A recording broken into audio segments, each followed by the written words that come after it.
In the third year of Hoshea, son of Elah, king of Israel, Hezekiah, son of Ahaz, king of Judah, began to reign.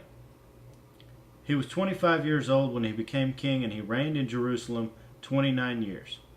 His mother's name was Abijah, daughter of Zechariah. He did what was right in the eyes of the Lord, just as his father David had done.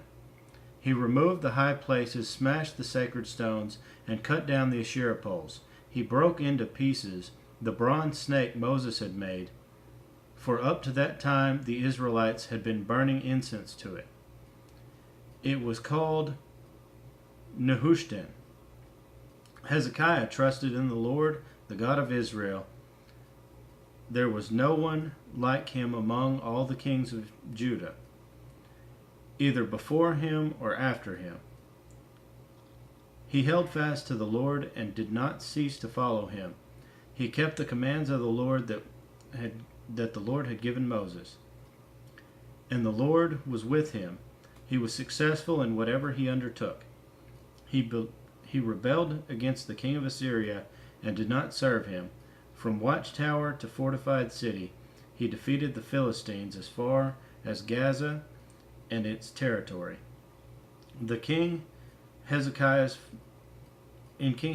fourth year, which was the 7th year of Hoshea son of Elah, king of Israel, Shalmaneser, king of Assyria, marched against Samaria and laid siege to it. At the end of 3 years, the Assyrians took it. So Samaria was captured in Hezekiah's 6th year, which was the 9th year of Hoshea, king of Israel. The king of Assyria deported Israel to Assyria and settled them in Halah, in Gozan, on the harbor river, and in the towns of the Medes. This happened because they had not obeyed the Lord their God, but had violated his covenant, all that Moses, the servant of the Lord, commanded. They neither listened to the commands nor carried them out. In the 14th year of King Hezekiah's reign, Sennacherib, king of Assyria, attacked all the fortified cities of Judah and captured them. So Hezekiah, king of Judah, sent this message to the king of Assyria at Lachish: I have done wrong. Withdraw from me, and I will pay whatever you demand of me. The king of Assyria exacted from Hezekiah, king of Judah, 300 talents of silver and 30 talents of gold. So Hezekiah gave him all the silver that was found in the temple of the Lord and in the treasuries of the royal palace. At this time Hezekiah, king of Judah, stripped off the gold with which he had covered the doors and doorposts of the temple of the Lord, and gave it to the king of Assyria. The king of Assyria sent his supreme commander, his chief officer, and his field commander with a large army from Lachish to King Hezekiah at Jerusalem. They came up to Jerusalem and stopped at the aqueduct of the upper pool on the road of the washerman's field. They called to the king, and Eliakim son of Hilkiah, the palace administrator, Shebna the secretary, and Joah son of Asaph, the recorder, went out to them. The field commander said to them, Tell Hezekiah, this is what the great king, the king of Assyria, says. On what are you basing this confidence of yours? You say you have strategy and military strength, but you speak only empty words. On whom are you depending that you rebel against me? Look now, you are depending on Egypt, that splintered reed of a staff, which pierces a man's hand and wounds him if he leans on it. Such is Pharaoh, king of Egypt, to all who depend on him. And if you say to me, we are depending on the Lord our God, isn't he the one whose high places and altars Hezekiah removed, saying to Judah and Jerusalem, you must worship before this altar in Jerusalem? Come now, make a bargain with my master, the king of Assyria. I will give you 2,000 horses if you can put riders on them.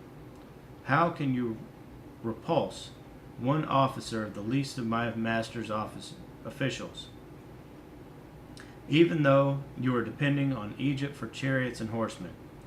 Furthermore, have I come to attack and destroy this place without word from the Lord?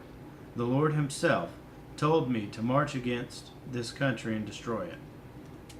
Then Eliakim, son of Hilkiah, and Shebna and Joah said to the field commander, Speak to your servants in Aramaic, since we understand it.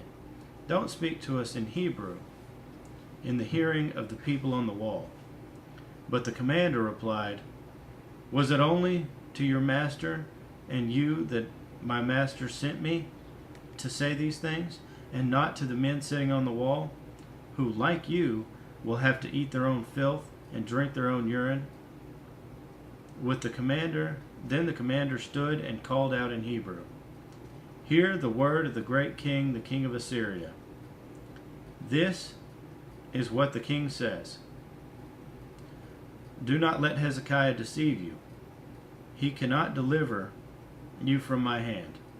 Do not let Hezekiah persuade you to trust in the Lord when he says, The Lord will surely deliver us. This city will not be given into the hand of the king of Assyria. Do not listen to Hezekiah. This is what the king of Assyria says. Make peace with me and come out to me.